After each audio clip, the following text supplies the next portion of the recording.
The deep and dark web are often painted with a single brush, as if everything hidden must be criminal. But the truth is more complex. Let's break down what's legal, what's illegal, and where the gray areas live. First, the deep web. This layer is almost entirely legal. In fact, you use it all the time. Checking your bank account, accessing a private university database, logging into your email. All deep web activity.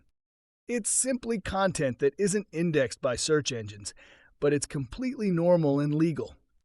Now let's look at the dark web. Here's where things get more nuanced. Accessing the dark web itself, through Tor for example, is not illegal in most countries. It's a tool, a browser, a method for accessing onion sites. But what you do once you're there is what matters. Let's start with legal use cases on the dark web. Whistleblowing platforms like SecureDrop allow sources to send documents anonymously to journalists.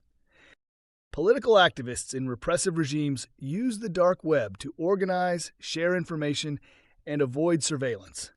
Privacy-focused communities discuss encryption, digital rights, and anti-censorship technologies. Academic researchers studying cybercrime, markets, or human behavior may safely explore the dark web for data and analysis. All of these are legal, and in some cases morally important. Now the illegal side. Black markets that sell drugs, weapons, or counterfeit documents. Stolen data, credit card numbers, login credentials, personal identity information. Hacking services, malware creation, DDoS attacks, ransomware for hire.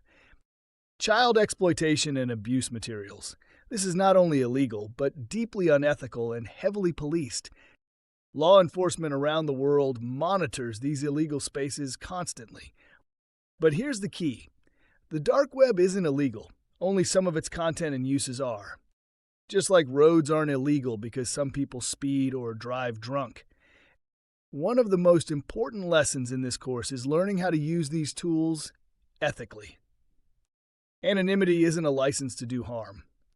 It's a shield for those who need it, and a responsibility for those who use it.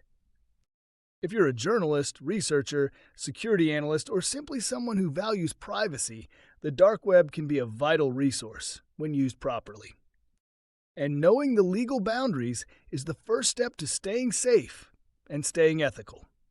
In the next lesson, we'll explore real-world case studies, how people have used the dark web for good, and how others have crossed the line.